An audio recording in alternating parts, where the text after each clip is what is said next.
We are live. We are Great. live, everyone. All right, this is exciting. It is. This is a new episode of the series I Show Up As I Am. It has been a minute since I did one of these, but I love doing so because it creates this safe and inspiring place for people like Joana to share her story and for you to bring your curiosity and engage and ask all the questions that you have. And we can have so much fun and inspire each other. It's going to be phenomenal. Today's theme is about a journey from burnout to balance. It's going to be amazing for you if you notice that you're prone to burnout, if you find yourself with self critical blockages stopping you from being who you want to be, doing the things you want to do, and generally being able to enjoy life the way you want to. And today we have with us Joana Castro. We met when we were in university studying biomedical engineering. Joana has a background in biomedical engineering, in nuclear medicine, and through her own journey of healing, she found a very special tool that she's going to talk to you about that really changed things for her for the better. So, Joana, I give you the microphone. Let us know, who you are and start telling us your story. Okay. Hi. So, first of all, thank you for having me. Thank you for having the interest of knowing my story and the opportunity to share with more people and also try to inspire a little bit others' health journey because I know it can be hard sometimes. So, and I'm going to try to summarize my health journey as possible because it's a long journey. and I know that when I tell the stories, like, oh, this is really long.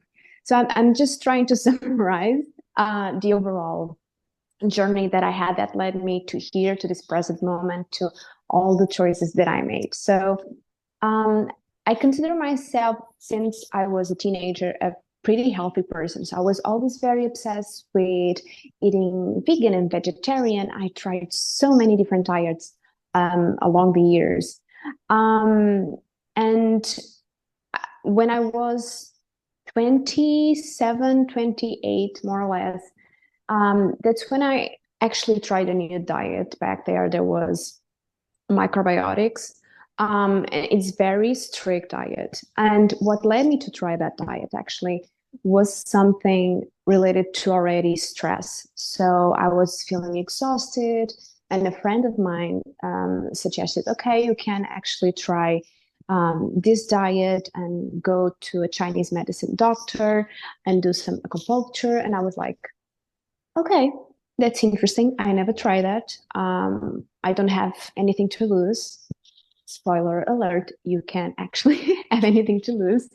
And when I went to that specific um, Chinese doctor, um, nothing related to my microbiotics, but that's when I first got the first impression of Chinese medicine, and I felt amazing. It was like, oh my God, I could feel like electricity flowing through my whole body. And that doctor was the first approach regarding even the mindset regarding Chinese medicine. Curious, just curious back then, it was nothing more. And my friend, so he introduced me to microbiotics, and I was doing that. And at first, I felt great, and that's one of the things that diets do to you. It's in the beginning they make you feel great because you are making a change, but on a long term, it might not help you. That's why I don't like the diet word. It's more a lifestyle because you need to adjust along the time. You need to understand things, Mhm. and that's what one of the things that years after I realized that all the diets that I was doing, they were more regarding all the trends and what people say that is healthy nowadays, even the science community sometimes. And years after, we discover more things and more, and we understand, oh, this is kind of incomplete. But yeah, long story short, 2 years after I started that diet, I stopped having my period. And as a woman, it's the first thing that you think is not, oh, this is something wrong with me. You go and do a test, right? It's the first thing that you do. And yeah, the test was negative. And of course, that I'm joking a little bit here, but something inside of myself was saying, oh, I know that something is wrong, because I wasn't feeling well already. I was really skinny. I had difficult times to concentrate and all of that. And this was 2 months before COVID, I remember. And I tried to go to the doctors, and the doctors said, oh no, you need to take hormones and medication. And I was like, no, look, why do I have this? That's the first question. And they were saying, oh, this is normal. Several girls of your age have this problem. And I was like, do you think that's normal? I don't think that's normal. Just need to take the pill again, and you need to take hormones. And something inside of me was like screaming, this is wrong. This does not make any sense. And went to a different doctor, same response. And I was kind of getting desperate. But there is something really interesting about intuition. That is, even if people around you say, oh, you need to do this, and you feel inside of yourself that actually you don't need to do that, and you follow that, leads you to the most incredible paths, because that's when you discover things that most likely you wouldn't be discovering if you wouldn't follow that intuition. So COVID started. I tried to go to different doctors, different opinions, so many tests, and everything was very inconclusive, same answers. And that's when I started to, okay, I'm not going to have the answers here. And I remember that feeling that I had when I did that Chinese medicine consultation. And I was like, okay, I started to investigate. Chinese medicine has different fields, and one of the fields was food therapy. And I went online, and because it was COVID, there is a university that was doing this course online on food therapy, because it was COVID actually. And I was like, I'm going to take this. I'm going to take and understand what the hell is happening with me.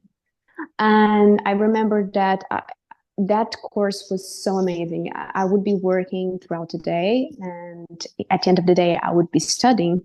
And I was always so compelled. No, I need to know more. I need to do more chapters. I need to engage with the community. I was so excited, because I was understanding the other side of the spectrum, and things started little by little to make sense. So back then, I remember that I emailed the director of the program, and I explained the whole situation. And I said, this is a meal plan that I'm going to prescribe to myself. And she said, you are spot on. That's it. That's it. So I started to do that. And the timeline here was, but by this time, I was probably 1.5 years without any period. So I started to do that. Oh. Yeah, so it was a very long time between appointments, between tests, between the amount of time that would take to do that during COVID, because everything was so strict, everything was full. Anything that was not COVID didn't matter. That is the reality. And I remember that even patients that had cancer back then, they were kind of ignored because of that. So of course, in a situation like mine, that you don't have your period, is like, yeah, we don't care. And that led me to kind of take charge of my health in a very different way. And I went to a couple of Chinese medicine consultations also to do acupuncture. It helps also. But acupuncture normally lasts like 48 hours, 72 hours. And food therapy is something that you do daily. So the two combined, they are a power force.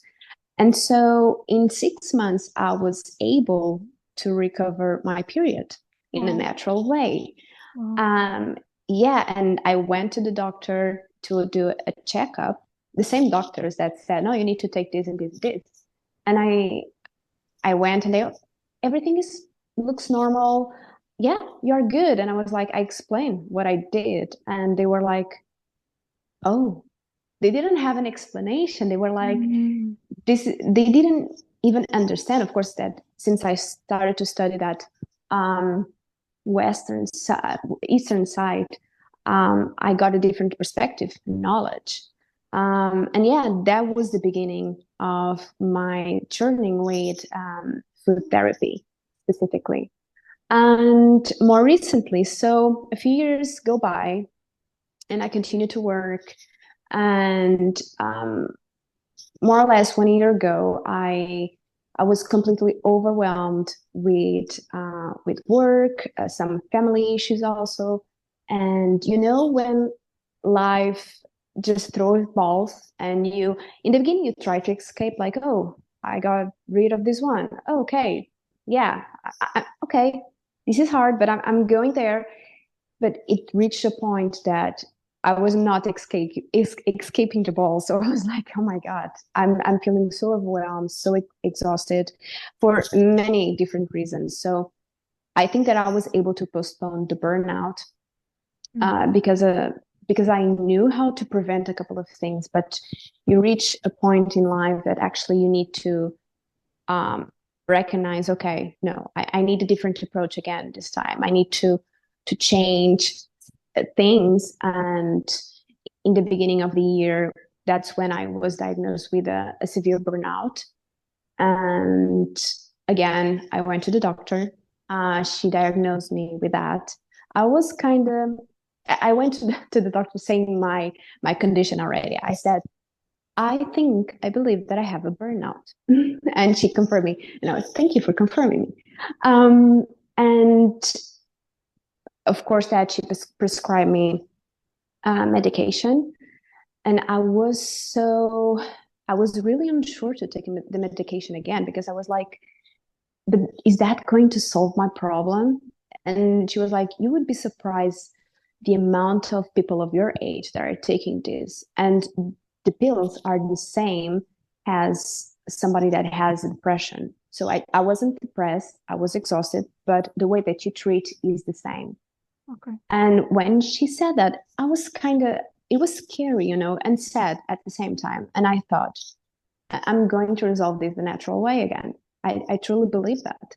And I started to investigate. And again, I changed my meal plan. I did some herbs, some acupuncture again. The lifestyle I adjusted, and I was able to recover again. So yeah, that's the whole story until here. Wow. So it seems like what you're saying, when you were in those moments where you were getting exhausted, it was mostly you felt overwhelmed and exhausted because there was a lot of challenges happening, and they kind of compounded on top of each other. Yeah. It really depends on the time that we are speaking about, because I think in the beginning you kind of feel anxiety a little bit, and uh, you are not that motivated for things. But at the end, I remember that I couldn't think. It was one of the most darkest moments for me, because I have been always that type of person that uses the brain a lot. So like the introduction that you did. So I did agree on this and this and on that. I enjoy studying, actually. I really like. But I was so exhausted that even the most simple question that was thrown at me, I couldn't process. I would be like blank. And it was so scary because my brain couldn't work. It's like when you imagine running for miles and miles and miles and you are not prepared to run those miles. At the end, your legs simply give up. What my brain did the same. My brain gave up completely. I can imagine that for someone that enjoys studying and who is so used to using her brain, to reach that point, how scary it is to kind of feel a bit, there is like the rug has been pulled from your feet, and there's this unknown of, and how do you even get out of there? And especially in that first time you spoke of, I've been 1.5 years without my period. And it's like, what do I do? And then there's a gift that I'm seeing since that first beat where you were able to recover your period through your, passion and commitment to find another way, driven by intuition. There was that bit of confidence that was, it was like you planted a seed of what if. So when it came back again, you're like, but what if? What if, right? Yeah. And I think that happens a lot with people that go through health issues. They start to kind of follow their intuition more, and they start to listen more to themselves also. It's something that sometimes you cannot explain. You just say, no, I just know that this is not going to work for me. And it is really interesting from the traditional health point of view to know that so many people have burnouts, and what we are doing is not actually cure the problem, because we need to think what caused this. That's the first question, right? Even has this engineer brain that I still have is like, what caused it? What is the why here? And then it start, okay, if this is the reason, we need to remove, right? We need to adjust, we need to change this so you can accomplish a different result.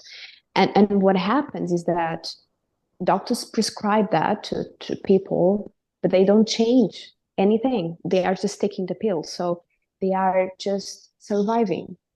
That's the word that I should use here. They are just surviving. And when things actually started to happen after I was very candid about what was happening with me, because suddenly when I was with my friends and they would ask, how are you? And I was like, I'm on a sick leave. Why? And I would explain why. Some friends that I really had no idea, and I was really close to, they would say, yeah, actually I'm taking those pills. And yeah, I was diagnosed with a burnout also 1 year ago. And I was like, are you serious? Yes. And I was like, okay, how are you feeling taking those pills? Miserable. They was like miserable. I regret taking them. I want to stop, but I don't know how to stop. And I know that it takes time, right? It takes time to adjust to the medication. It takes time to go off the medication also. This is something, it's not that linear. But it was something that I was like, wow. And I had people saying to me that were taking those pills. They said, I'm so glad that you did not take them. You did the right choice. And I was like, I knew that already, but I was like, wow, this is really powerful. So, and they were really open about that journey that they were going through, because I was being vulnerable on that. I was not hiding, because why should I hide? Actually, this is not something that will make me, I don't know, look weak, right? This is something that it is happening. A lot of people are going through this. A lot of people have no idea how to recover from it.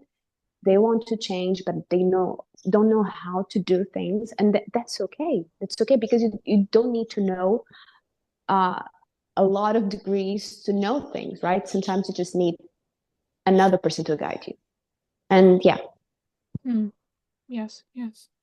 And so then what happened for you?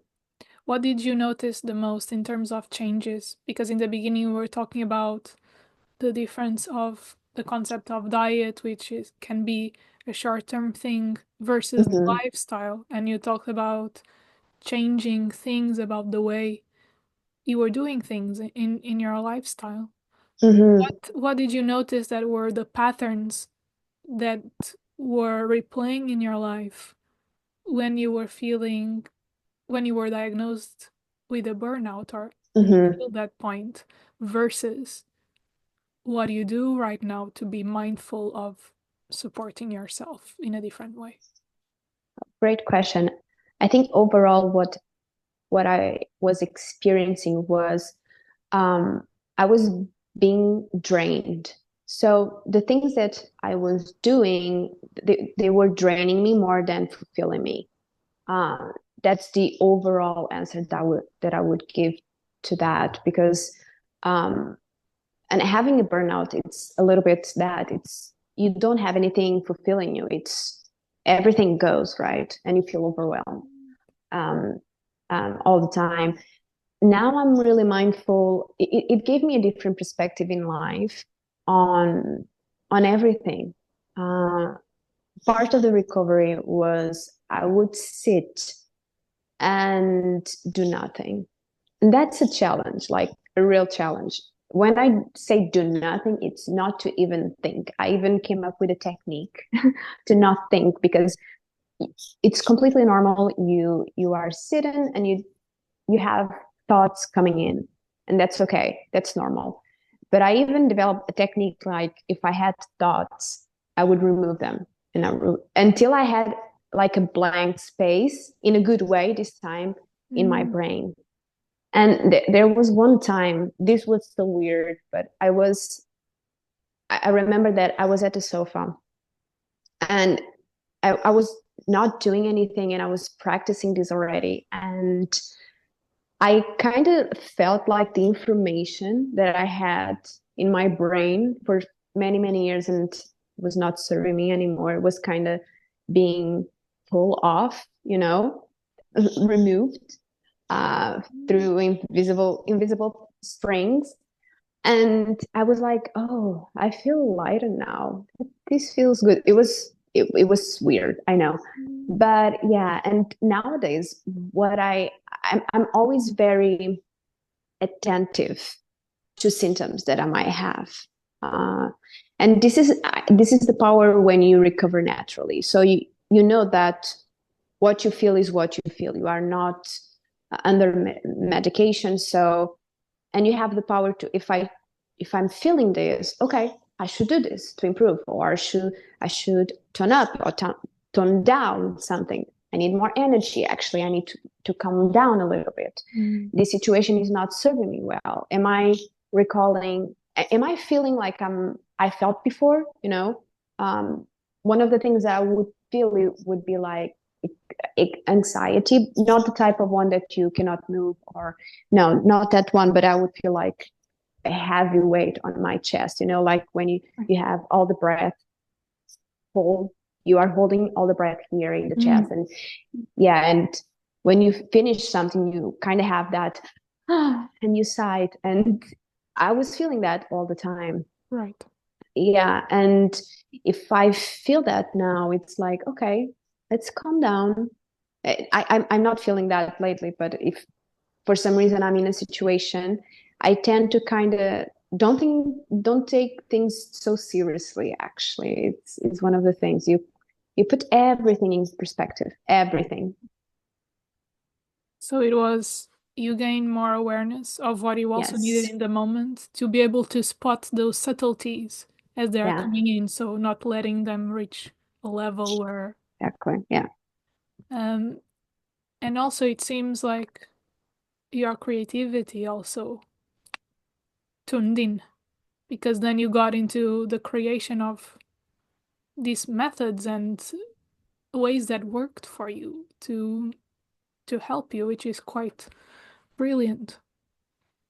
Oh, yeah, I have always been a very creative person, but I think the creativity overall, actually, and I'm really glad that you mentioned that because it was actually what saved me. It was that because I've always considered myself half scientist, half artist, and I know that in today's society it's really hard to explore both. You kind of need to choose one path. There are consequences when you just choose one path and you actually um, don't explore the other, even if it is just a hobby, whatever it is, um, or if you try even to hustle that, it can be an option. It will depend what works best for you, but for many years, actually, I was killing the artist inside. Um, and throughout this process, I went back to that artist, and I can say that actually, I think music saved my brain Mm. because um, I would play guitar for 6 hours per day, just play guitar, and and it is so much healing creating music, at least for me, or I like to say overall the arts. It is so healing.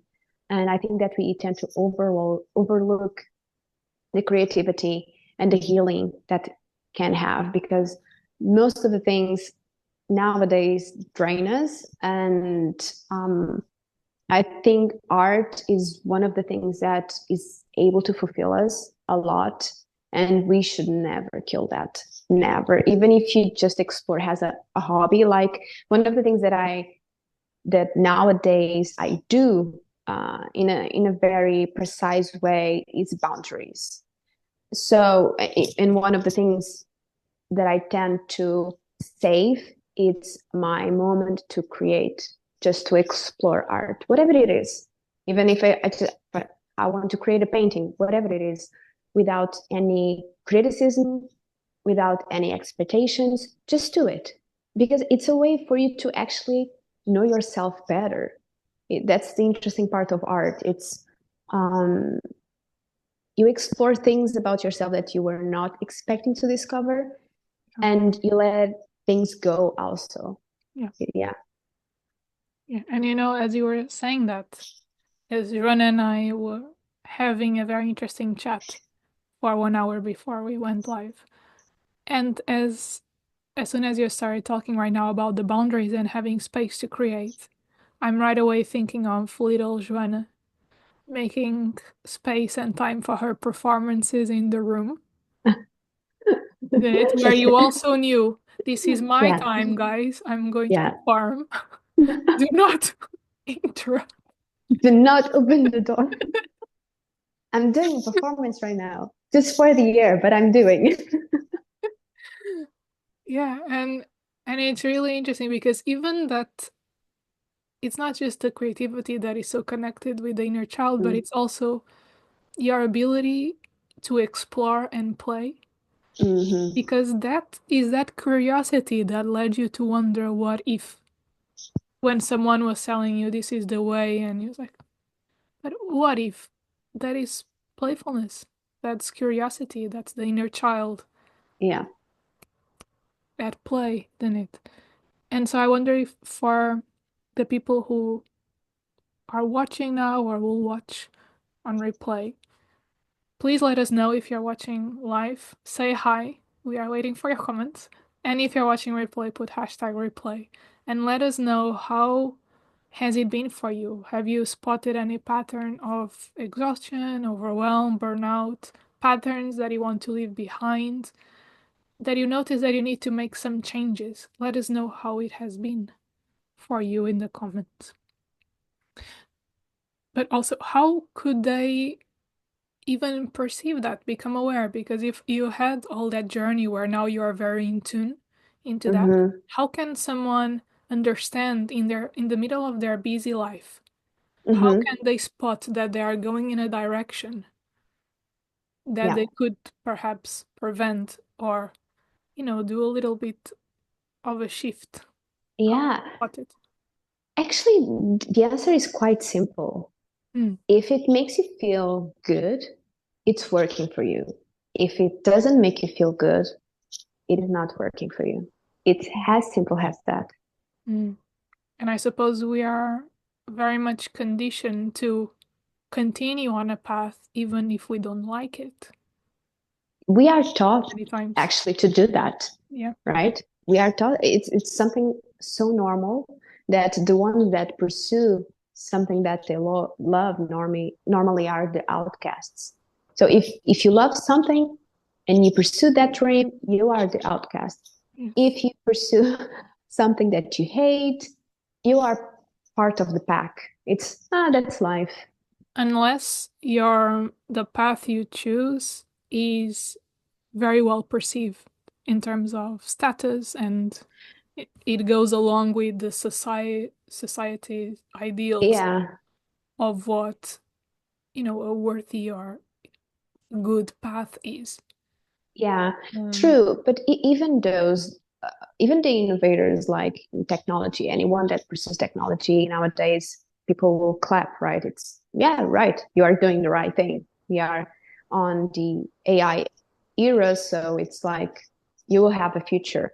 But those that want to do things differently, even those, they are like, that is not that safe. Are you sure they want to go that way? And something inside of them is like, yeah, I want to do this. I want.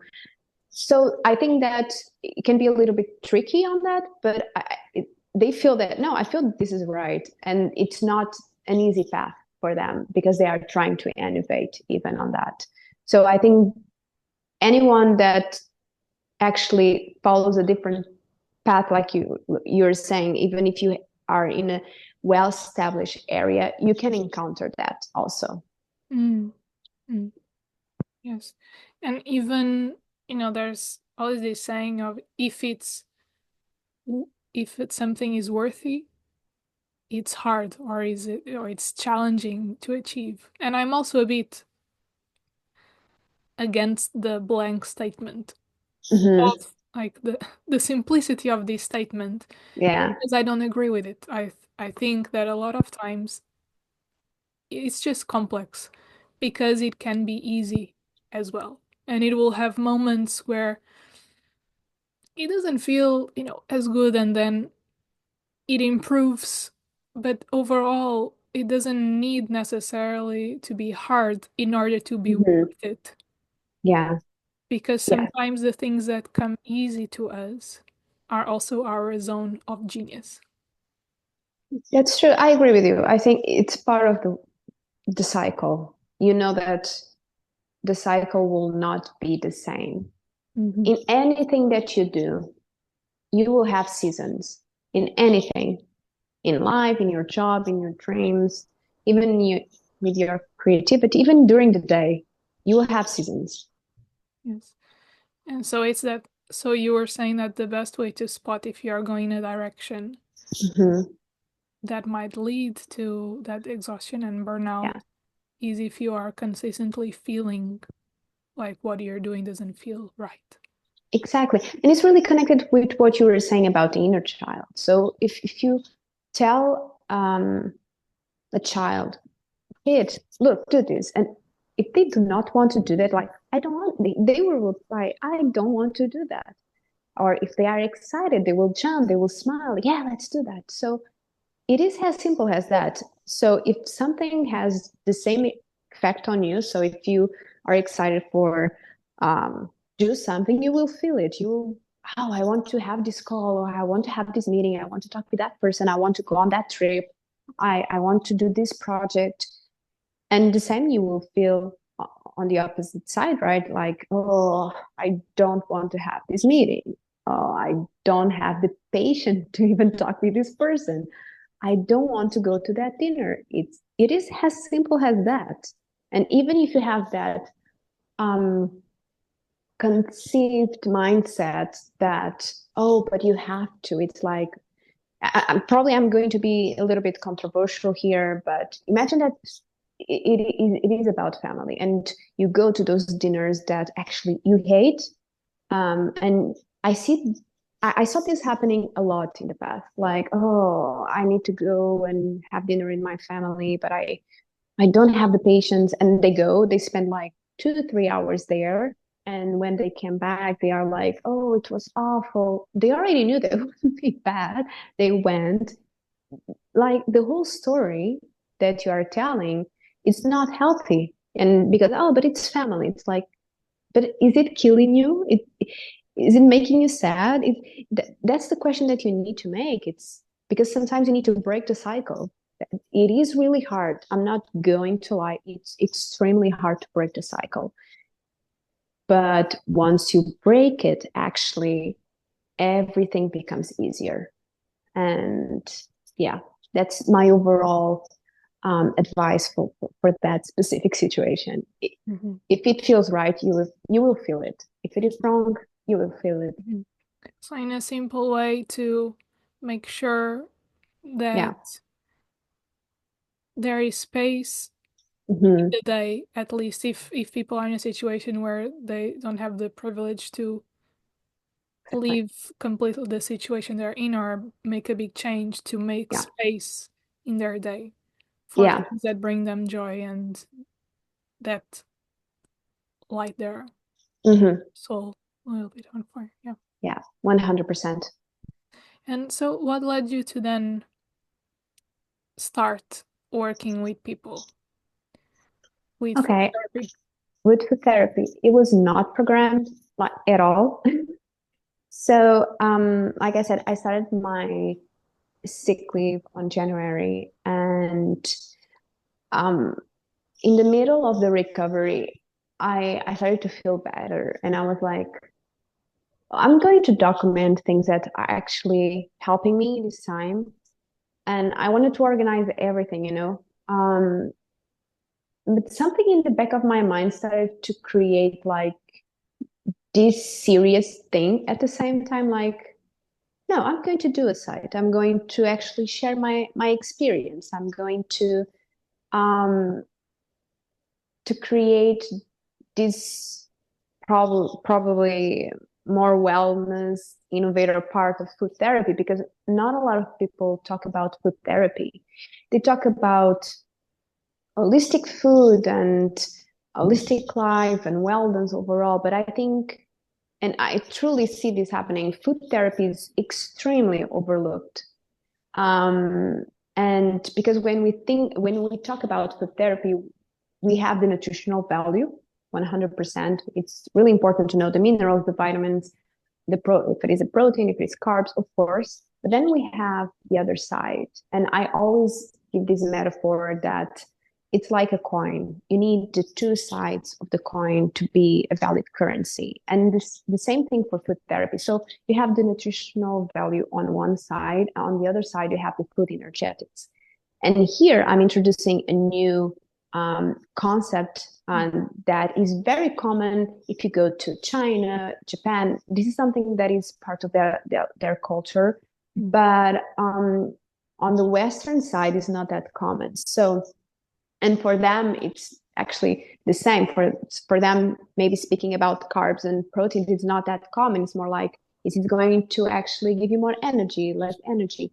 And food therapy is that it's mixing both to know, do you need to actually increase your energy? Do you need to lower your energy? Do you need to calm down? Do you need to sustain a specific organ? Because then in food therapy, something that happens is that each organ is associated with emotions.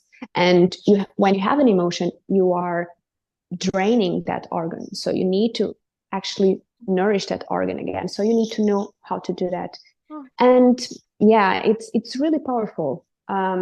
So those people that have migraines or nausea or menstrual cramps, once you know how to do this with therapy, yeah, you don't need pills, you don't need anything. You have, yeah, it is really powerful.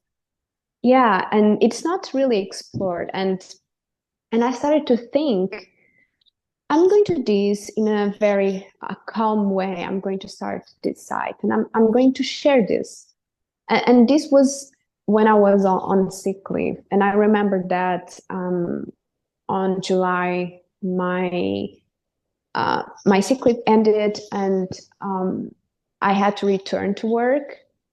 And I don't know why it took me like 1 second even to decide, but I remember that I resigned 1 week after I asked for a sabbatical, and my manager was trying to approve the sabbatical.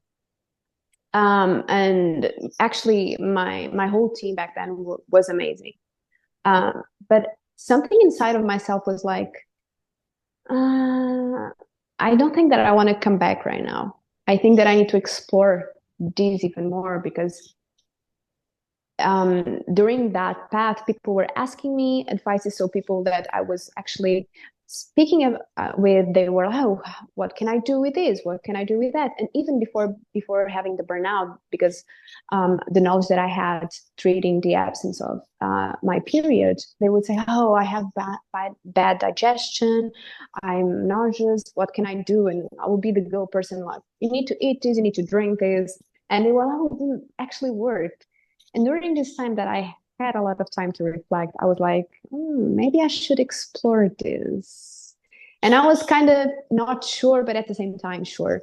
And yeah, it was like that. It was very, very organic, to be honest. It was not planned, but it happened.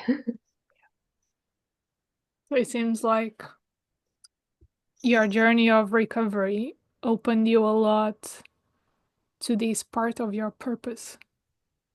Yes, definitely. I always loved to cook, always. Like I was in a family that nobody liked to cook, but since I was a kid, that I always loved to cook. So that was kind of easy for me.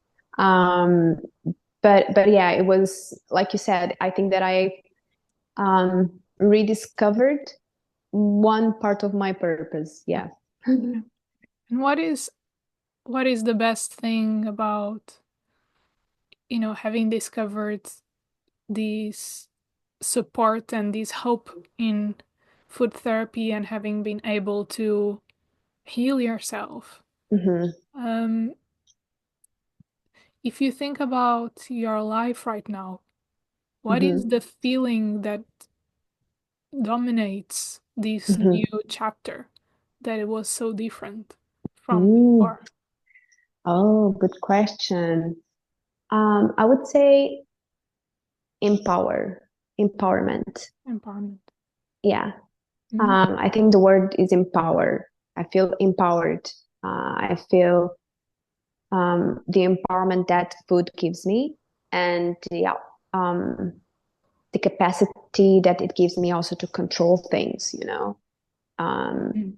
and yeah, but empower. Yeah. So that feeling of you have agency now over your Yes, life and how to support yourself. You know you'll be okay.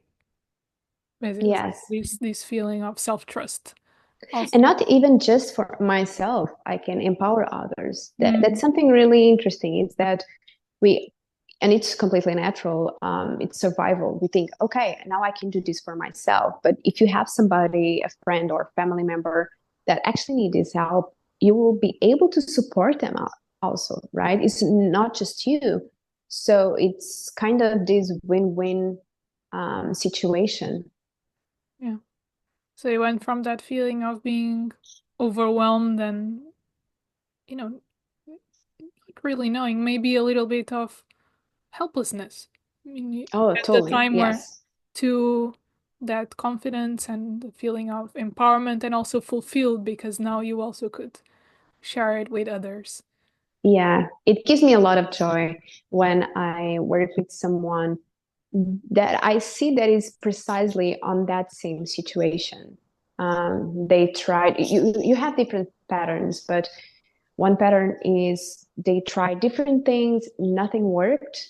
Others, they try different things, but they feel that they can even do better and go further with their wellness. So they like to explore. You have others that are completely lost. They are like, I have no idea what is helping anymore, because you have so many people that do not have knowledge, and they are evangelizing things because let's be honest about what is happening. So you go to Instagram, you have tons of influencers sharing recipes and trends, and now they are going to try these trends. And I completely get it. The algorithm, you need to be consistent in giving the reels of food. But I can tell that most of the times, like, what are you doing there regarding food therapy? Even if it is like, oh, you are a vegan. Yeah, but within the vegan spectrum, you can do food therapy. The same thing if you are flexitarian. The same if you are just vegetarian, or if you do paleo or keto. You can do food therapy once you know the foundations. You can do actually with any, I'm going to quote unquote diet here, because it gives you the criteria that you need. And I like to say that you eat intentionally. You stop eating just for eating, and everything that you eat, it's with an intention already. Mm-hmm. And so, do you notice a certain pattern when people come to you? Is that a common thread that you notice from where they are, the process they go through, Mm-hmm. and what they end up leaving with? Yes, totally. In the beginning, like I said, you can have different patterns. But one of the most that I see, it's they know that they want something better. They don't know what it is. They have the hope that is something. And they try to explore. And once they found this food therapy and the power that, like, empower, like the power it gives them, they feel they have control over their health again. And it's really interesting because at the end they always stay surprised. It's like, oh, I can't believe that this do this. And I was like, it's interesting that you are surprised, because food is our fuel, but we still overlook the power of food. And but they feel empowered, and most importantly, they start to having the tools, the criteria to solve things for themselves. Yeah. Of course, if you break a leg, yeah, you need to go to the doctor and you need to go to the hospital. Yes. But I'm speaking here, it's different. Even emotionally, they go through different things emotionally, in a very big way. I had one client that, because she started to do breakfast in a different way, before she would eat, nothing was nutritious, to be honest. And we need to also be very realistic, how we do things, right? Sometimes it's just, you need to just change the breakfast or change one ingredient, because people are busy. So we need to make things tangible and doable. And something about food therapy is something you need to be consistent every single day, but you also need to be flexible, right? I think this is really important. It's to be flexible, give the tools to understand, and to gradually you feel the results. But one thing that happened was she was doing the food therapy that I was recommending, and at the same time she was going through this emotional turmoil, and she was able to process the emotions, and she was feeling supported and balanced, because we were targeting the emotional issues that she was having. Wow. And she started to feel the power of that, actually, and of course that it makes me really happy.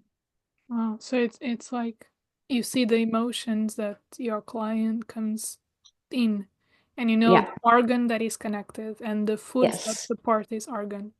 Yes. And with the meal plan that you co-create with them, Mm-hmm. they have a container to go through that Yeah. big change and then Yes. open to that thing of more and that Exactly. confidence. So when you said they come in knowing that there's something more, Yes. how do they see that? Is it in their life that they feel there's something more to my life? Is it there's could be more to my relationships? What is it that more? usually? I think it can be different things. I don't like to put the situations in boxes, because every single person will be different, will have a different situation. But what I normally feel, I have a client that she tried different things. Some worked a little bit, but not entirely. And she was curious about doing more. And when I share with her what she should do, she saw results. It was like, oh, this empowered me more. Not that what I was doing was not working, but empowered me more. And then I had a different client that was completely the opposite. Like, I don't know what to do. I'm desperate. I don't know. I will try this. And then I had another client that is like, what I tried before, to be honest, it didn't work. And I completely understand people sometimes have a certain sadism, right? They are skeptic about something that is it going to work. But this is something really important to share, is that this is research based also. So Chinese medicine food therapy, there is research on that. And so if people think this is a little bit esoteric, it's not. It is just another side that is not yet that explore in the Western society, not in the Eastern, because those, they have been exploring that for thousands of years. So Chinese medicine already exists for more than 4,000 years. That's a lot. But yeah, overall, they always feel, sometimes it's that feeling that you have inside of yourself, like what is a little bit difficult to classify, that you feel inside that you could be in a better place. It can be personal, it can be in a health where it can be in different spectrums, but at the end of the day, they feel that I want to be in a better place. Overall, yes. Okay. Yeah. And then the duration of the journey varies. Yeah, it varies. It varies, but 1 month, in 1 month, you can see a lot of changes already. Even after 1 week, 1 week is like the minimum to see I'm starting to feel some changes. Even on the emotional side part. So if I'm talking about someone that has not a really good digestion, and even one meal can actually help them.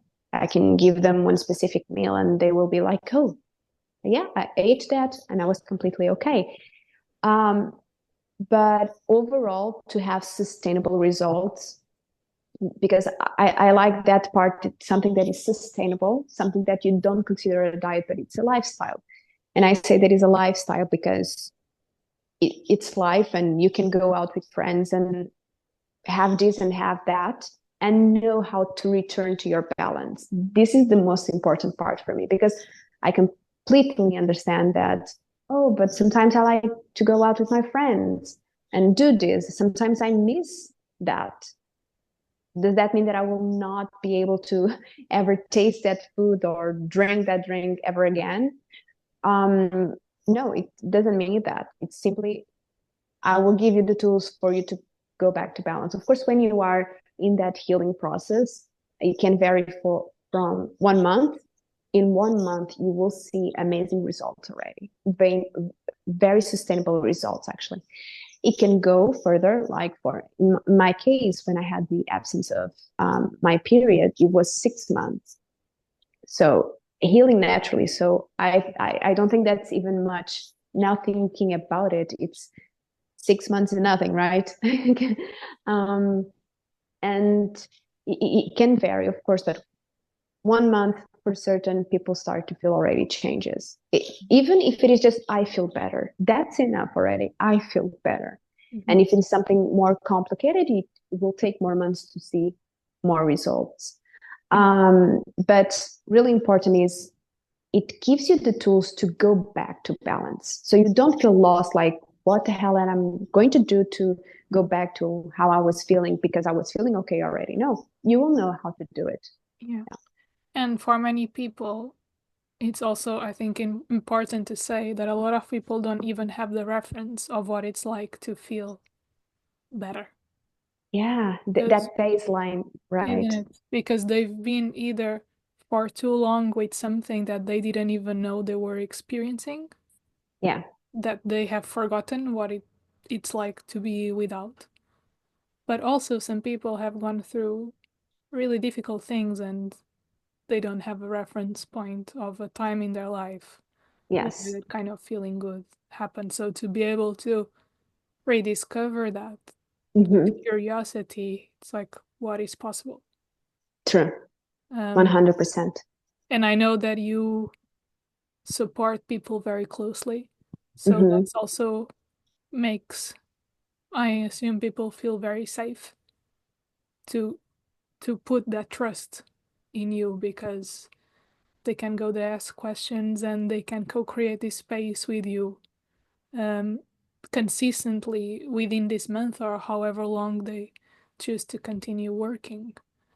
But it feels like maybe for the first time, like, okay, this is it. I can trust this and the process and explore and let's see what will come. Yes. Because when I started to do that, I thought how I felt back then. And one thing that happened, and it happens, you go to a consultation and you go, and after you end the consultation, bye bye, right? And until the next consultation, you are like, am I doing things right? Um, and I remember the feeling that I had when I was doing this by myself. I was like, am I buying the right things? Am I doing in the right proportions? Am I doing this right? um, and so I know that feeling. I know that feeling, and I don't want people to have that feeling, the feeling alone. And yeah, this is something that I do. I like people to send me pictures, ask me questions like they are in the supermarket. I found this. Is this good? Can I try this? Or oh, actually, I discovered this recipe. Is this something that I can even try? And I will say, yeah, go ahead and try that if you like it. Or this is not good right now. I offer also recipes. It is something that I try to develop. It's the recipes that I put on my site also besides the consultation, so can give people options. And I will try to develop more in the future because it's an area that I simply love. It's that creativity that you're talking about. It's creating something with a healing purpose. It's something that is so fun and so interesting at the same time. But it's something that I like to do. It's to give people the guidance that back then I feel that I didn't have, because I didn't know anybody that would do this. And I want to make sure that people can ask the questions, can sometimes just say, oh, I ate this and I felt amazing. And sometimes you just need actually the validation. Yes. So yeah. I've just wrote in the comments, put the link to your website. People want to go check it out and see the recipes. And Joana did this very cool thing where she created sections for each season. And so now Yeah. you have the seasons for autumn season, which very metaphorically is so much about releasing the things that no longer serve, where the trees release the dried leaves Yes. in preparation for the winter, and the same happens to us. So there's this big period of release. Hmm. So go check it out. I'm doing my ginger tea with lemon. um, and so this is amazing, and this leads me to the exciting announcement. Unless you want to add something else before we talk about this. Go with the Um, announcement. I'm really excited about that. so me and Joanna reconnected after a few years of not speaking. I think that maybe we spoke in 2020 or Yeah. 2021 last. Yeah. We did our biomedical engineering together, at least the end part. Yeah.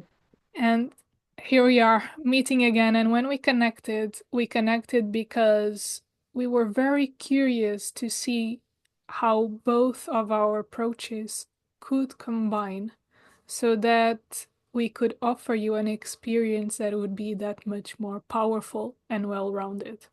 So we are talking about a journey to overcoming the blockages that you might feel right now that are holding you back from moving you to that feeling of there is more. And what is that? And for me, for example, in my clients, it has been a lot about self-criticism and this invisible barrier that holds them back, that bit of them that is not really sure if it's safe to fully step out into doing the things they love, into enjoying their lives, to be more authentically themselves. And what does that even look like? And Joana brings in the food therapy perspective, and we are going to look at the organs, the energetics behind that. You'll have your meal plan, a consultation with Joana in the beginning and at the end, and ongoing support through the journey. So you feel really supported, like you have a best friend the whole time, to make sure you move through the transformation very well supported. And then you'll work with me and also energetically, and we can use the expressive arts, we can use access consciousness, whatever it is that is right for you. You know that things with me sometimes can work really fast. I'm known to be able to shift from self-criticism to acceptance in 2 hours. That can happen. And so we created this offer called Liberation. It is the first time we are running it, so we are looking for women or men or Both. no gender specific, yes, to take upon this opportunity to go through this beautiful deep transformation to new possibilities. What do you have to say about it, Joana? 100%. I think this is an amazing opportunity because it deals with this 360 perspective. So you will be completely covered. So if you have been feeling something inside of yourself, like, oh, I want to feel better, I feel that actually I should take this leap of faith, you should. You should, because there is something inside of you already telling you that you should do this. So I think this is a really interesting opportunity because you'll be able to be supported 100% from both sides. And this is a completely full cycle. So food fuels the body, but emotionally you'll be able to also fuel your body. So these will be able to support you. And most importantly, and I think this is the most important thing, is these tools will be with you for the rest of your life. So this is something that you will use for 1 month or 2 months and then you forget. No. Until the day you die, you can use these tools. And this is really powerful. And the best that you can do is invest in yourself. That is something that I've learned in a very painful path, but it is the best thing that you can do is invest in yourself. And we hold up so many things that we shouldn't, and sometimes we just need somebody to guide us. So Sara and I, we are here to guide you, and you will have a blast. We are really fun also. So I will tell them about the features and the benefits of these. Yes. But I also want to help you tune into what's possible. So, Joana, can you, as I pull this out, can you share at least two success studies, like success cases from your clients, to really tap Yeah. into the feeling of what's possible on your end, and then I'll share a bit of mine. Okay. Just regarding self-criticism, or can be any type of success story? Yes, the success stories that really stayed with you. Okay. There are one story of a girl that she went through breakup. Her family, one of her family members died. She was feeling completely overwhelmed. she was on the edge of having a burnout, actually, and she didn't have any energy. Like, I don't know how she was even working, to be honest, but she had to work because she had to sustain herself. And the first thing that we worked was on the meal plan.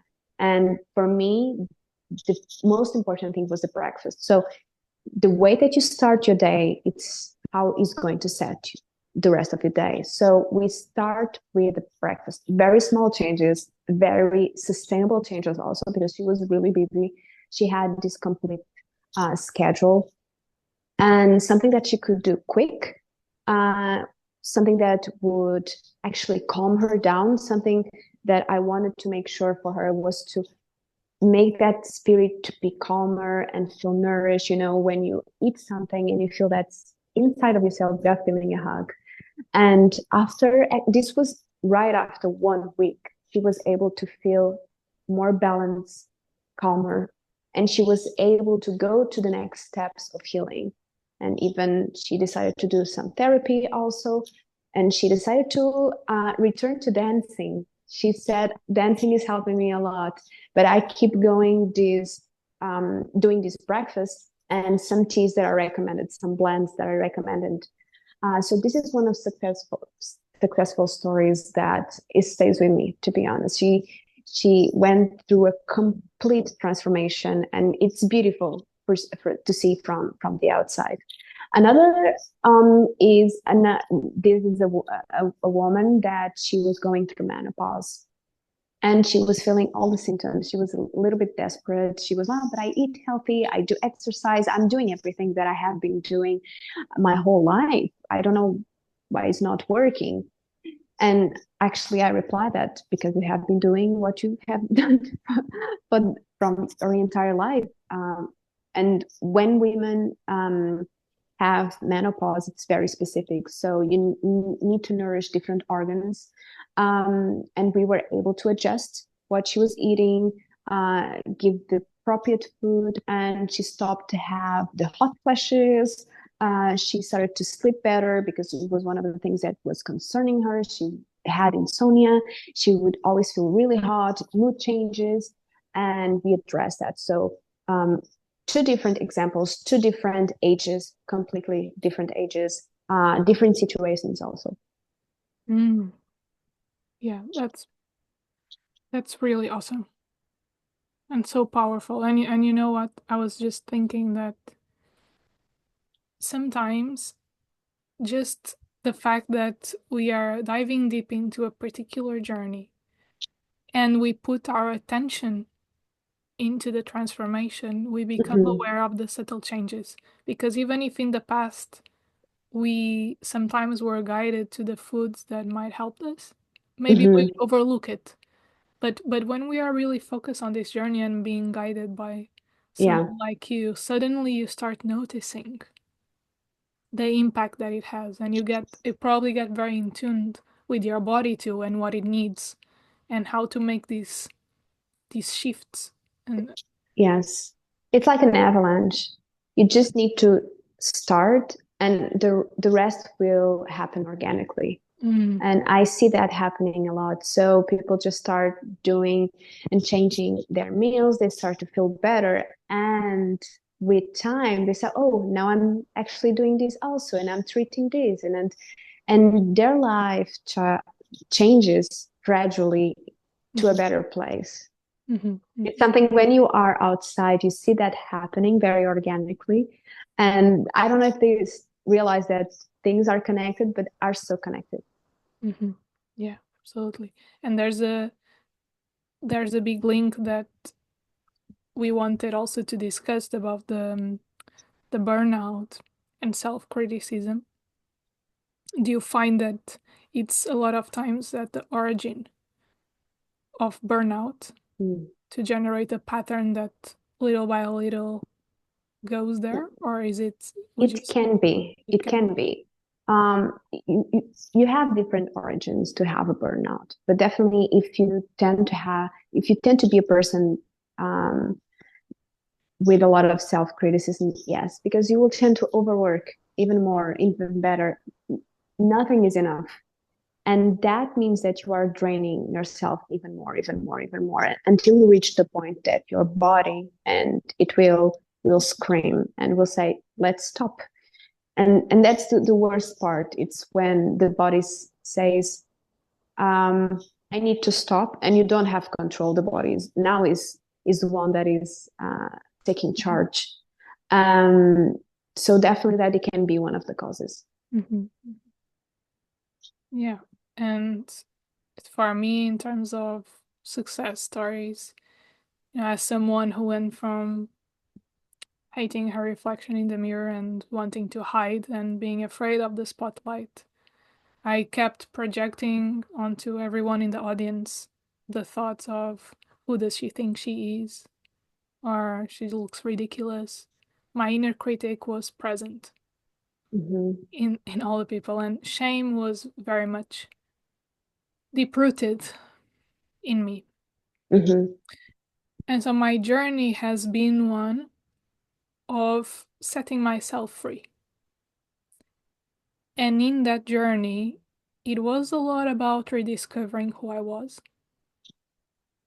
rediscovering the things I liked, the things that I wanted to be able to state my needs, but also, just like you got aware of those shifts in your body and what it needed and how to support yourself, Mm-hmm. I've been doing a parallel journey with that, a lot with the use of the arts. And also, I think with rest as well. Rest. I Yes. went from, I would have like this symptom of getting ill, which usually showed up very connected with what you said when I was doing something that I didn't like.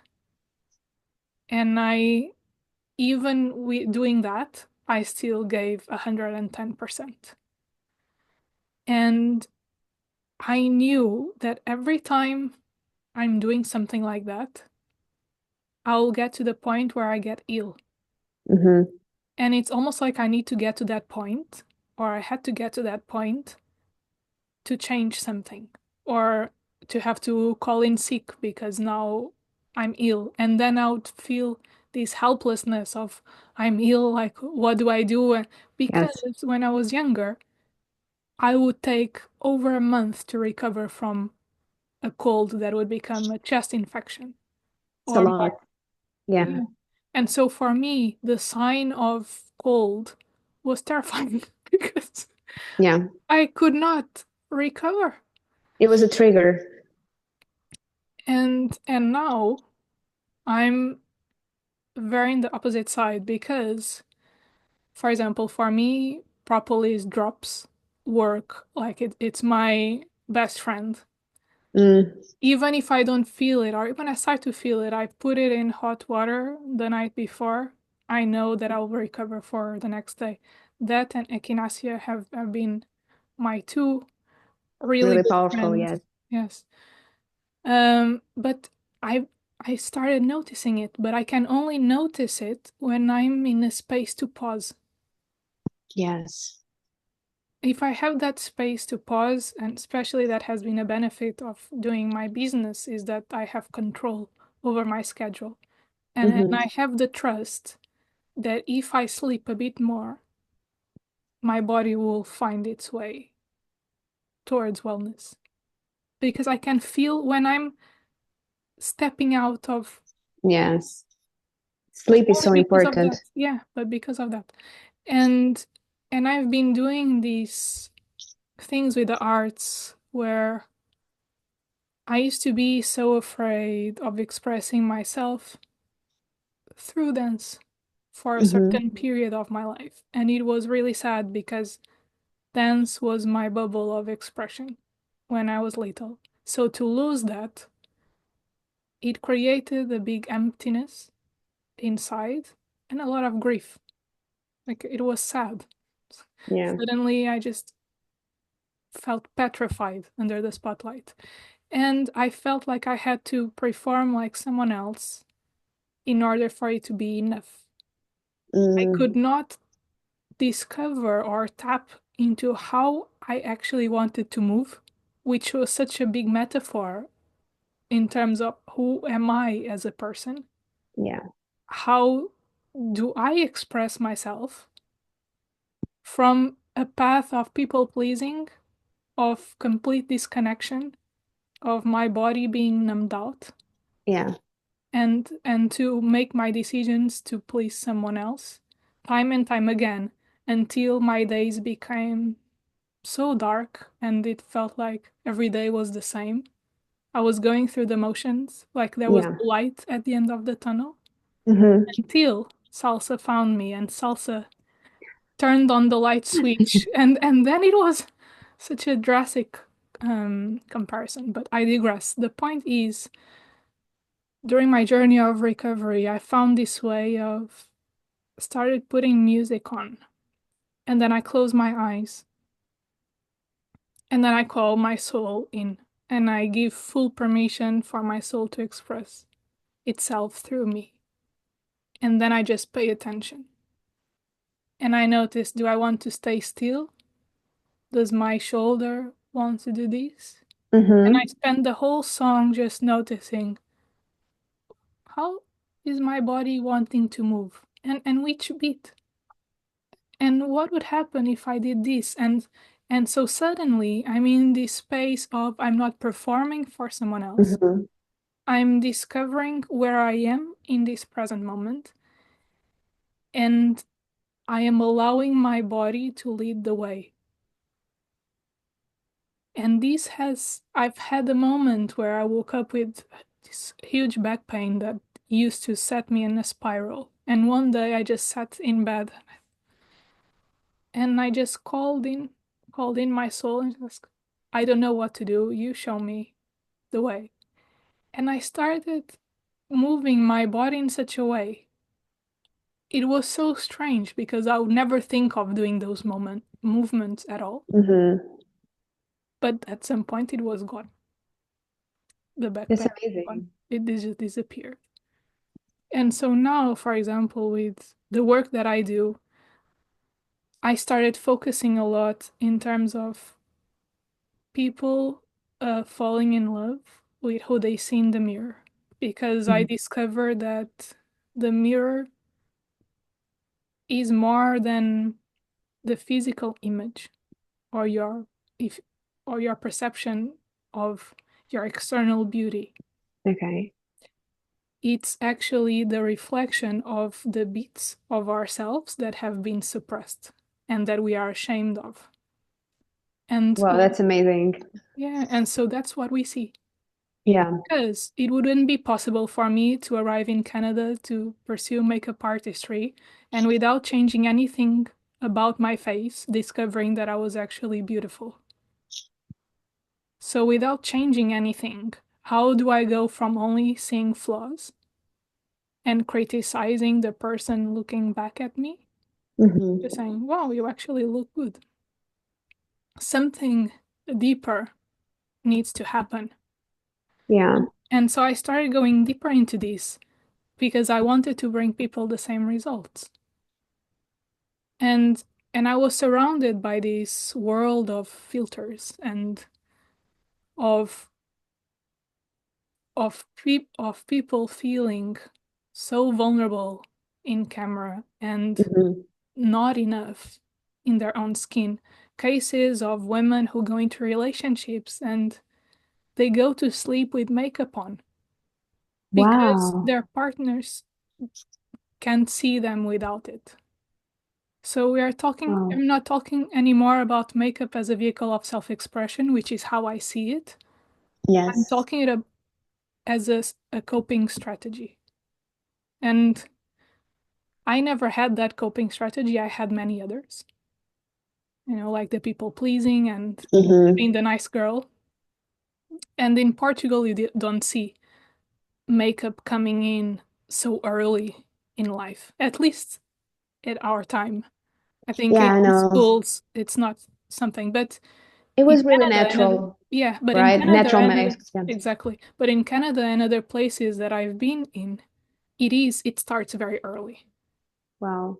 Um, and so there were even cases, for example, in my makeup school where there was this need to put makeup just to go on the train, knowing that when you arrived at the makeup school, you'd have to take it off because we were going to experiment on each other. And so there's these, it becomes for some people a way to hide. Right. Yeah. But also, not wearing makeup can also be a way to hide. Because if you grow up feeling unsafe of getting attention, Mm-hmm. you might, if you associate makeup with being attractive and getting attention, then you will underdo it because that will keep you safe. So what I've learned through my journey is that I went through a feeling discomfort of wearing Mm-hmm. makeup because I wanted to hide, to then having a job where I had to wear makeup every day, and then it become a second skin. And when I stopped doing that job and didn't have to wear makeup every day anymore, I felt uncomfortable again because I was taking the makeup off and I felt vulnerable.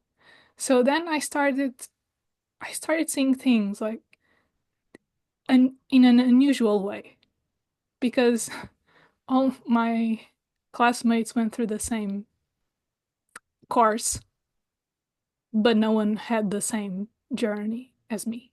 Mm-hmm. And so what I did was that I reversed engineered what Okay. happened. And I started spotting the main things. One was that I moved to a different country that was not my own. And I had an opportunity to start anew. So it's like I entered a safety bubble. Mm-hmm. So the environment in which my wounds were created, it was not there anymore. So it was a privileged place to be. And because I was in that openness to discover something different, which I'm assuming it's the place that people will be when they will join our program, Mm.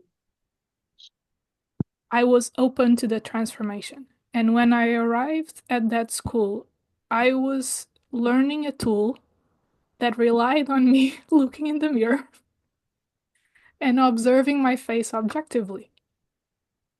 Not to look for the criticism or what is wrong, but to just observe. What do you observe as a makeup artist normally? Even just looking at your skin and Okay. and the asymmetries of your eyebrows, the shape Oh. of your lips. Like how Mm-hmm. far can I go with my lip liner? Like what is actually the Okay. shape of my lips?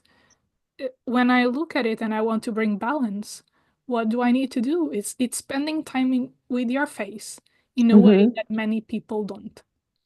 Because when I start working with people, they say it's like the first time I'm looking at my face. It's like I've never spent time with it. Yes, I do Wow. my makeup, I brush my teeth, but I didn't look.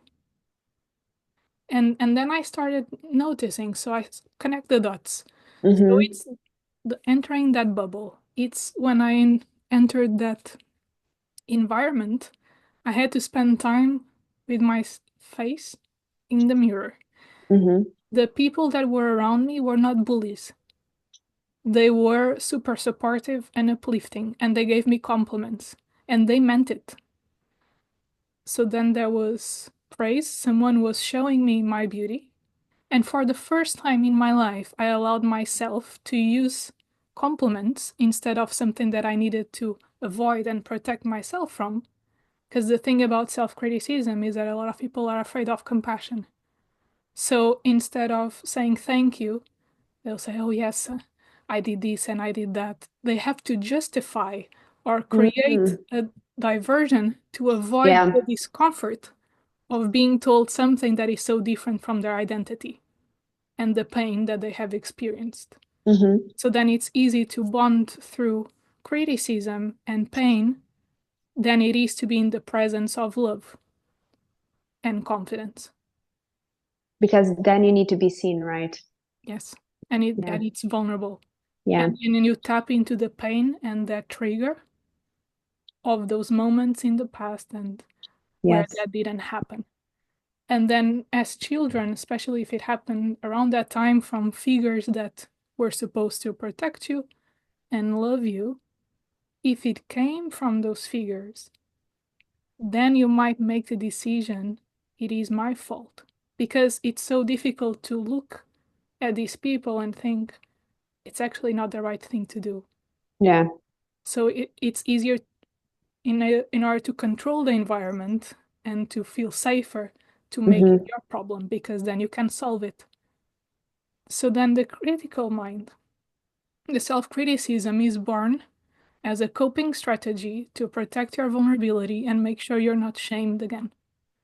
Yes. So all these blockages that we are dealing with is for you to feel safe in your life and in your body, to make sure it's safe to feel love towards yourself again, to be in the Yeah. place where even if someone comes, when the self-criticism is toned down and you don't need it anymore, what can happen is someone might come and offer the same criticism, but then you have perspective. Like, I don't really agree with that.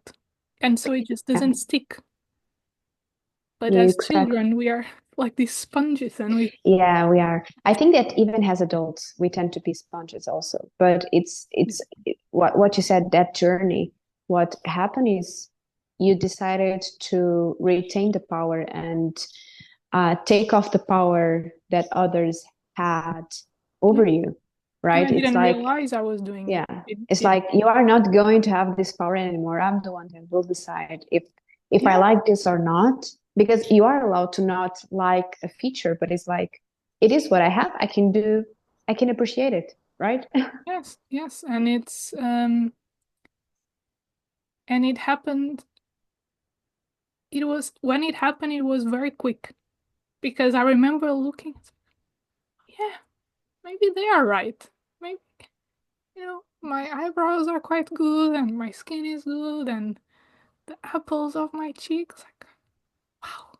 They had a different filter, right? Because Yeah, yeah. yeah, that is really They interesting. Yeah. and so and that changed for me. And then I started noticing that even when I fell in love with my face, there were times in my life where I went into a very dark place. And when I looked in the mirror, my feeling was I don't recognize the person Mm, looking back at me. It's like I had lost myself. And this is when another learning came, which was it's not about how we look. It's not about the wrinkles. It's not about the pimples. It's not about this, and that. It's actually how we feel inside yeah. towards ourselves, projected. We see it in the mirror And that because my can face didn't change. change. Exactly. And that can change. I think mainly women will resonate with this, but I think it happens a lot. When throughout your cycle, right? If you are in that, the same is the face is the same throughout the month. But if you look at mirror during ovulation, the hormones that you have, you look at the mirror and you're like, oh, I can pull that off. I will do that. Yeah, I feel sexy. And during your period, it's like no makeup can resolve anything. No, it's you're like, I don't know what to do. And actually, the face is the same. Mhm.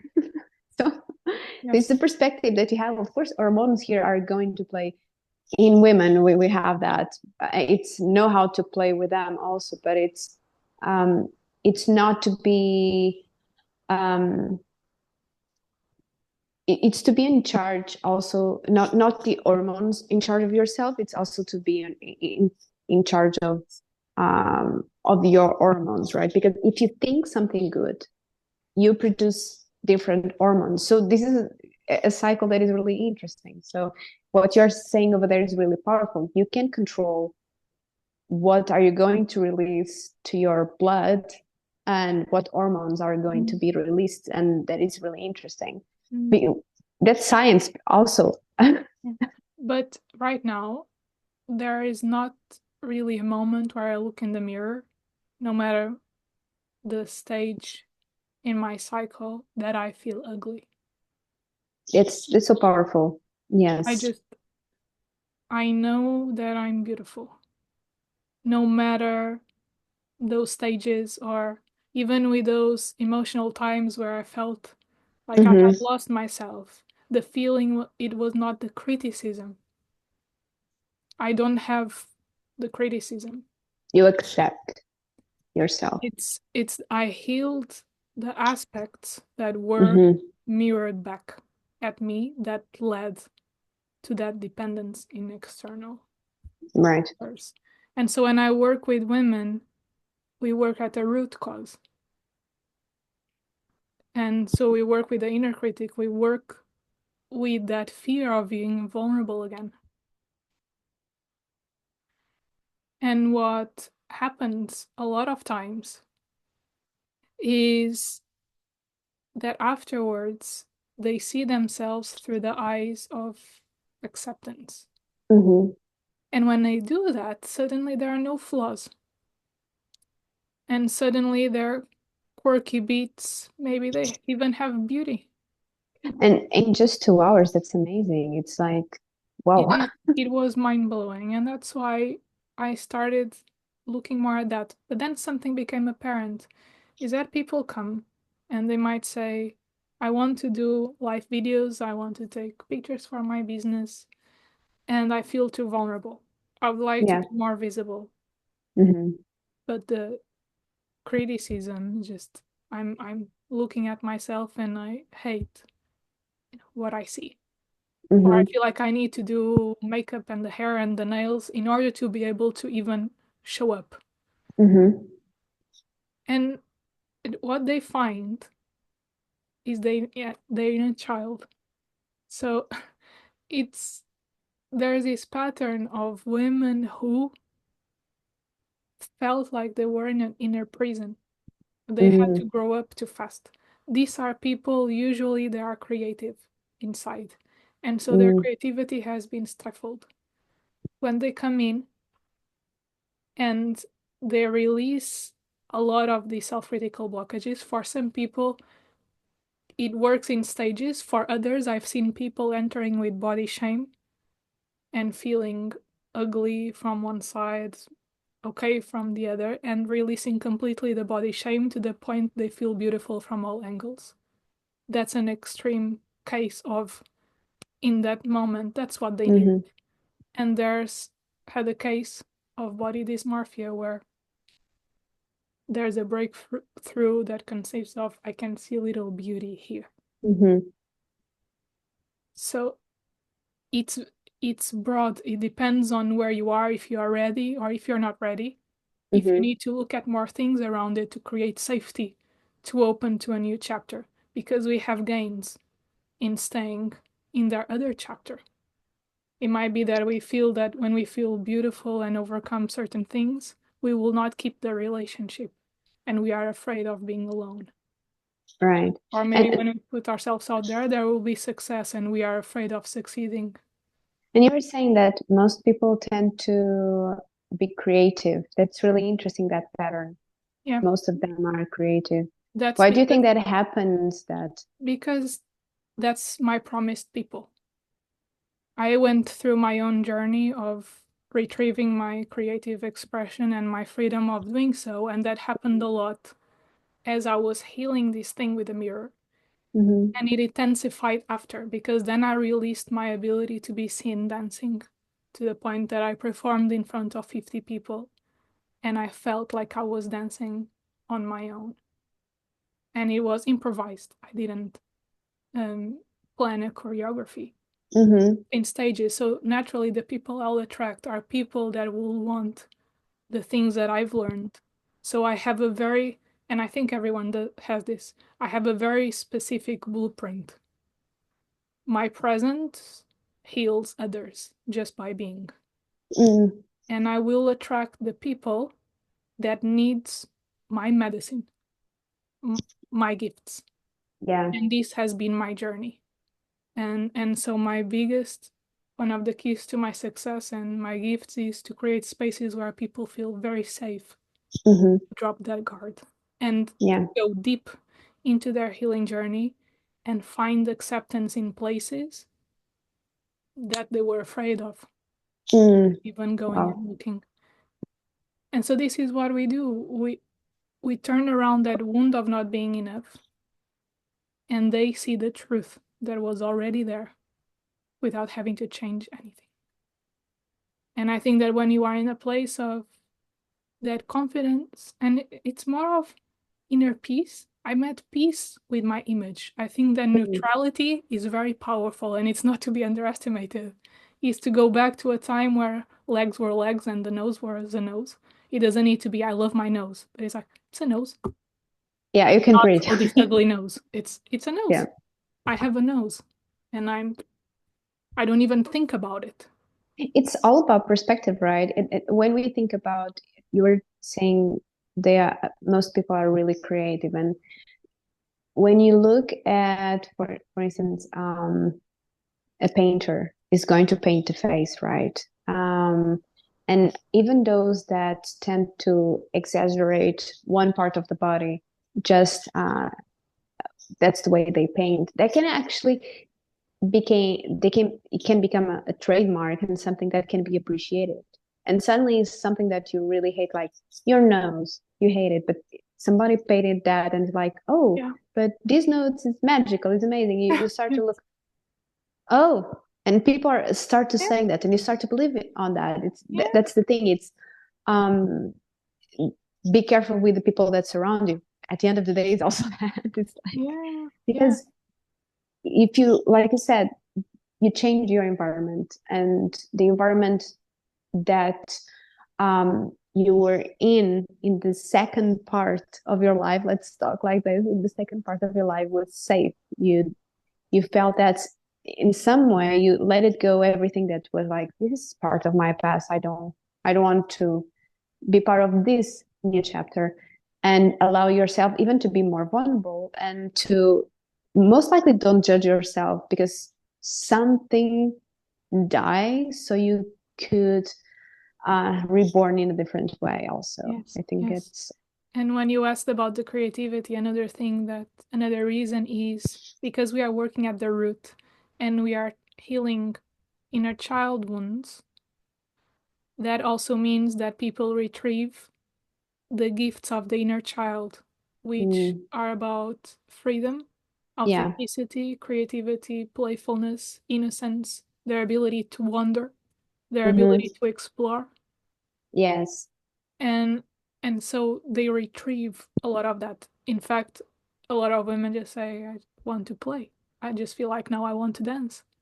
And they look at my videos and say, I want to dance like you. And I says, and it's not even about dancing like me, it's to finding their way of moving without being self-critical.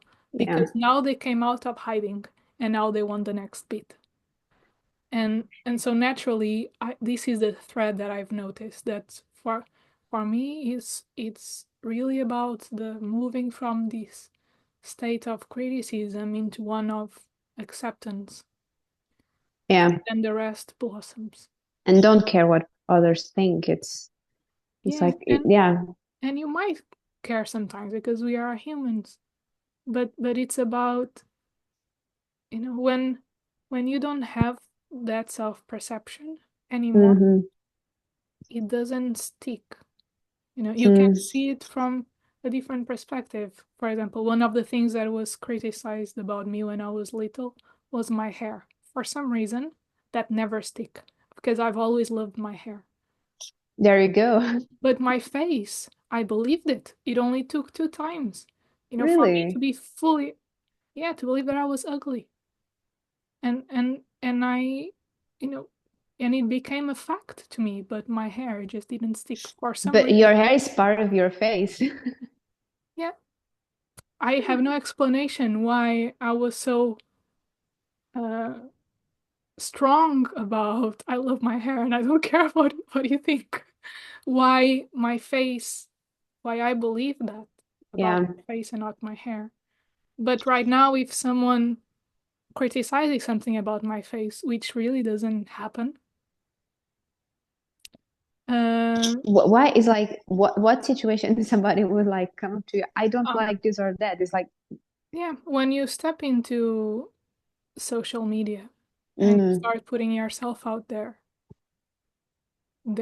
is a lot of people who are very unhappy Mm, within themselves. We see, for yeah. example, women in positions of power.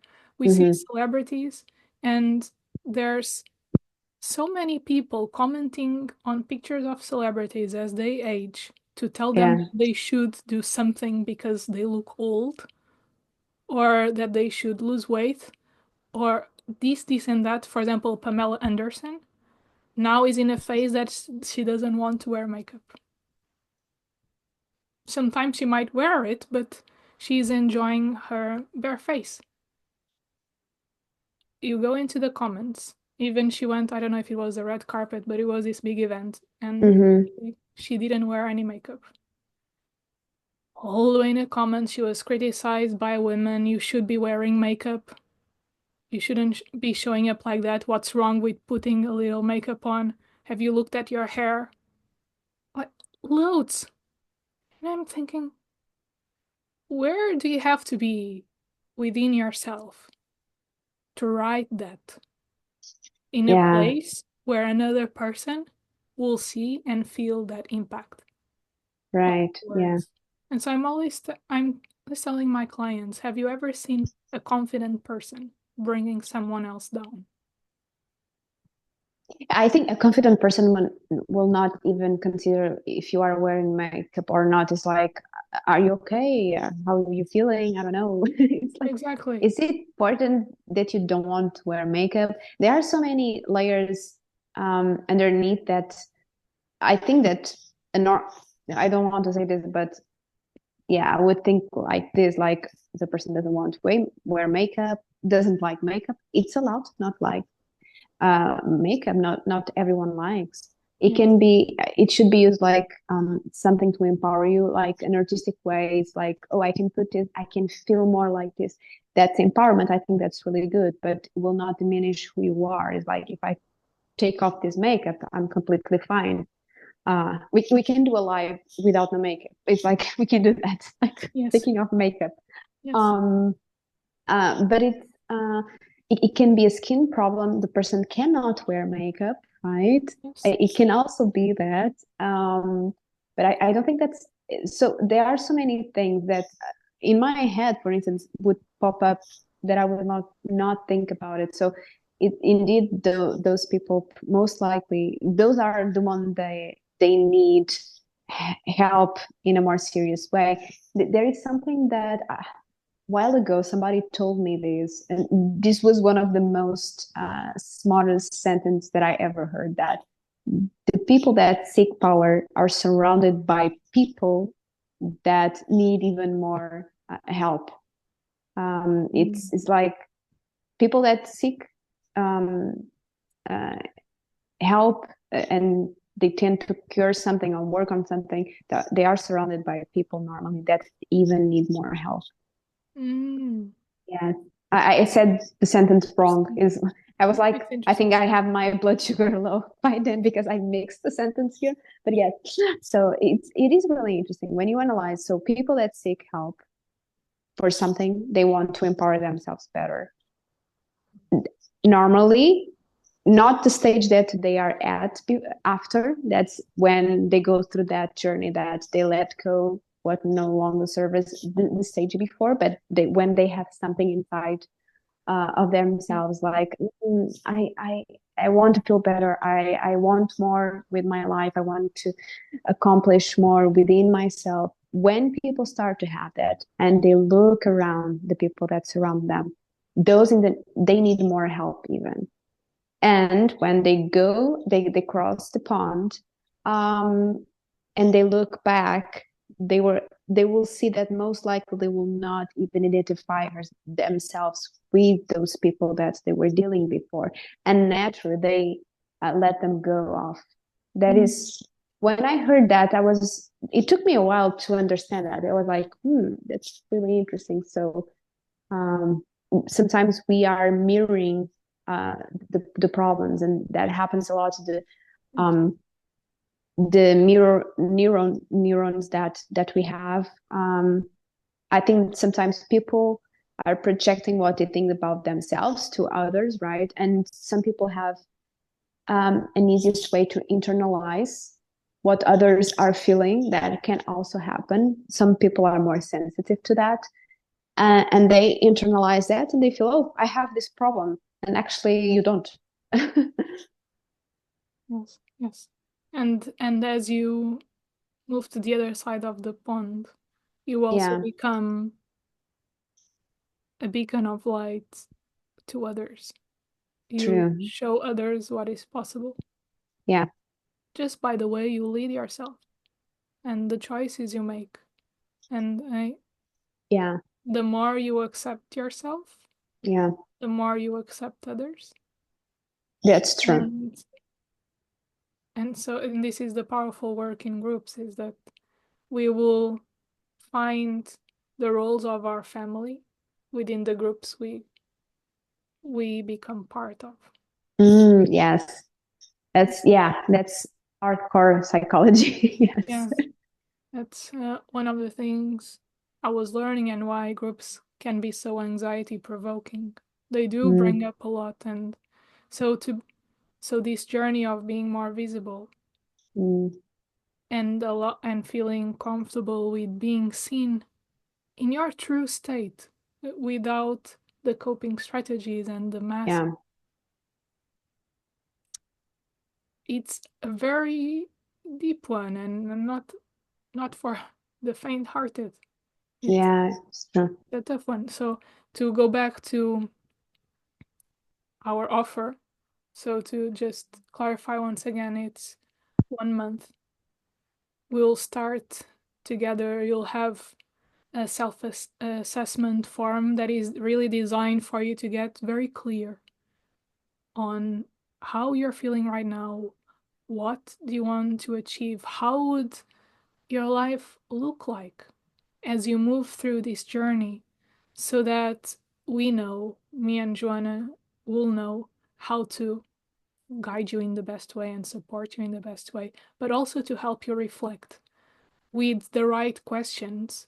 You can really explore what is happening for you right now, but also the excitement and the hope of what's possible.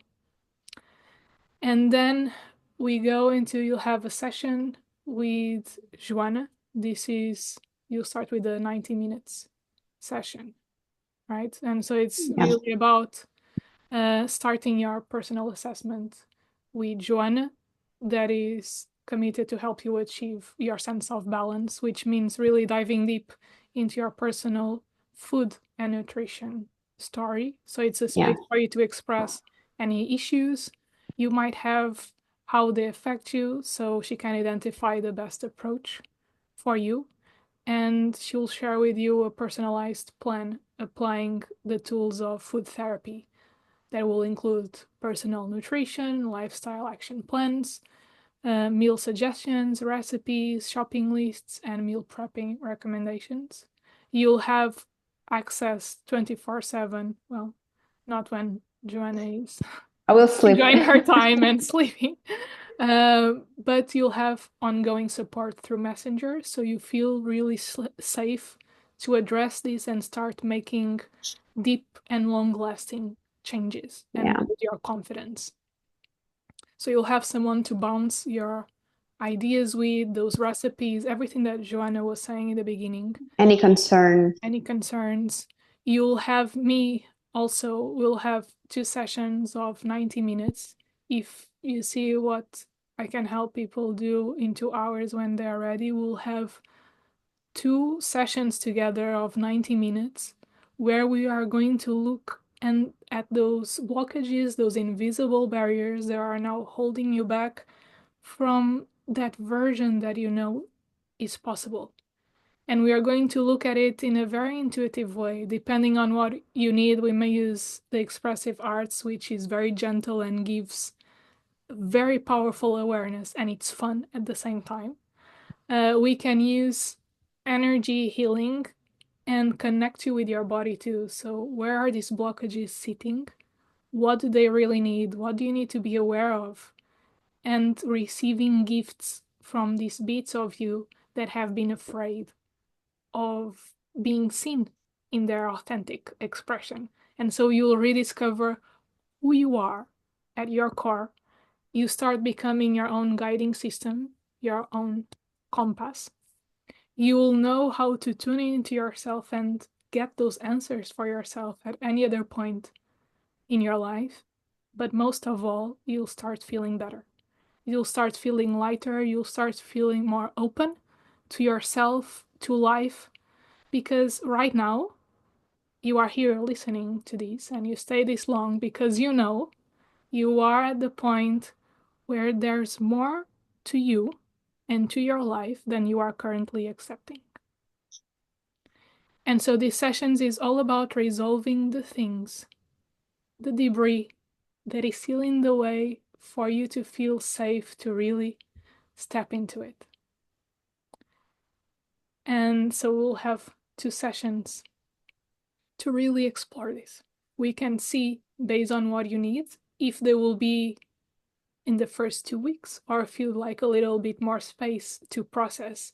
But you'll also have integration exercises that you will be able to do to support this.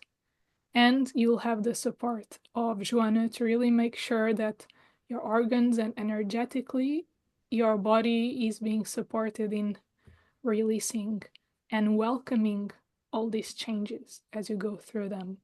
So we are really looking at deep, lasting change here in a very sustainable way. So not for quick fixes. We will go deep and make sure that it goes at the pace that you are ready for. Yes. So you'll have a bespoke meal plan that can shift based on what is happening. Is it working? Is it not working? And so you'll be working with Joana on this to have the right fuel in your body.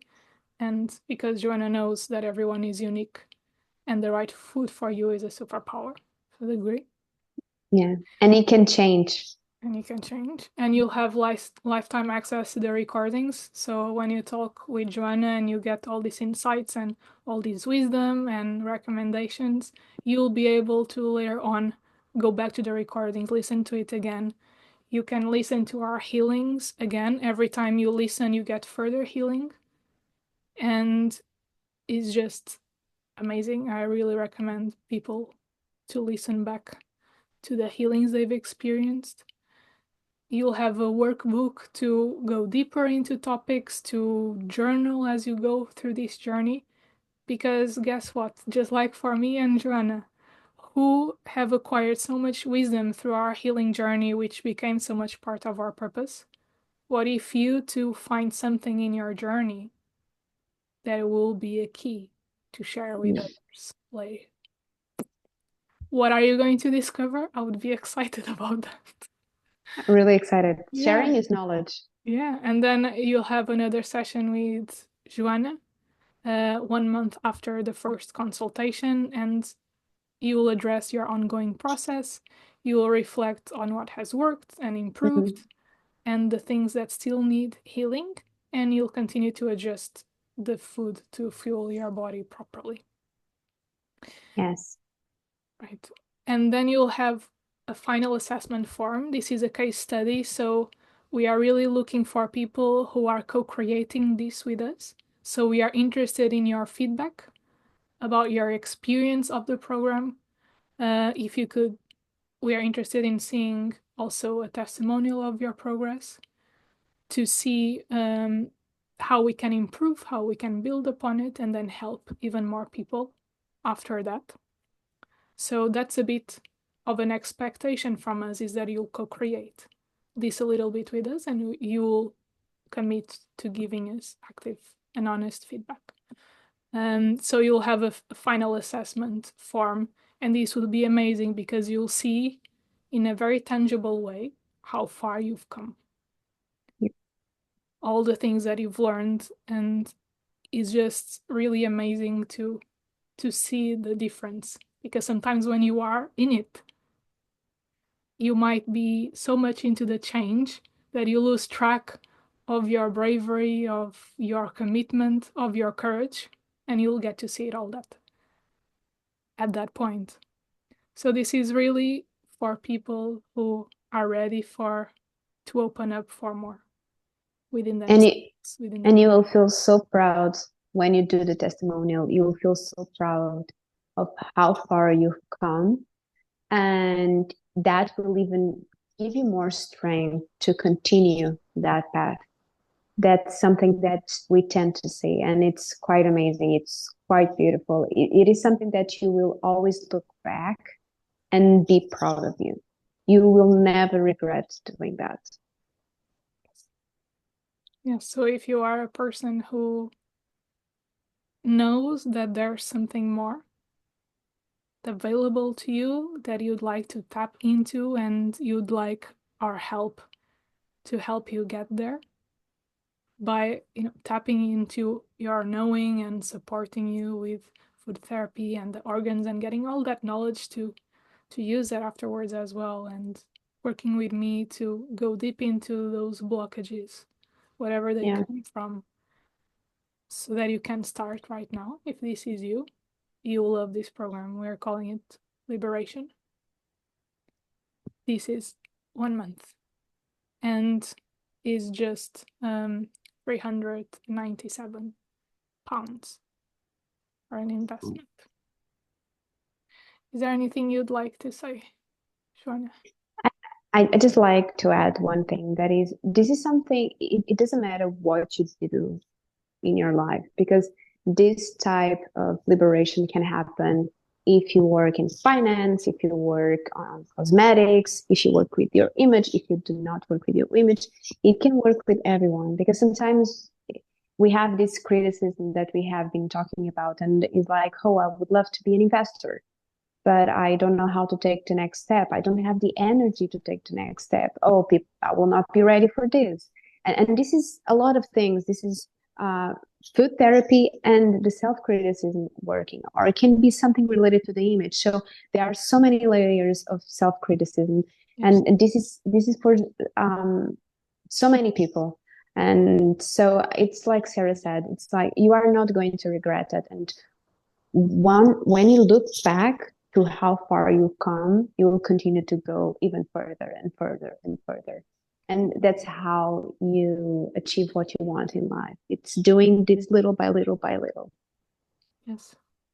And so we are really inviting you now to tap, if you want to close your eyes for a moment and imagine you can see where you want to go.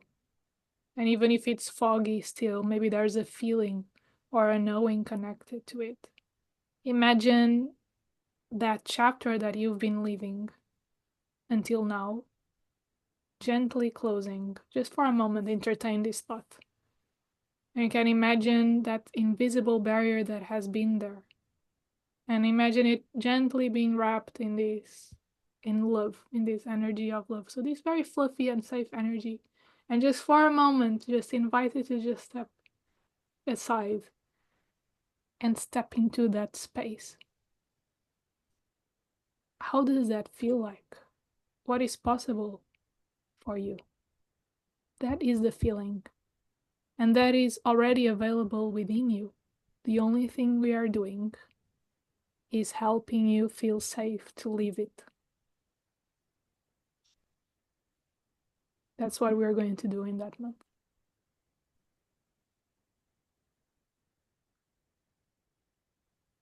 So if you are interested in joining this program, Alice? when we do this, the next few times, the price will increase. At the moment, it's introductory price. Yes. So this is limited. So this is just for these 4 spots. After the price will increase, like Sara was saying. So this is a very limited opportunity. So you'll be able to full benefit of something that will be a different price in a couple of months. So if you'd like to be part of this, you can reach out to us and we will be happy to talk to you about what's possible, to even send you an application form. That way we can see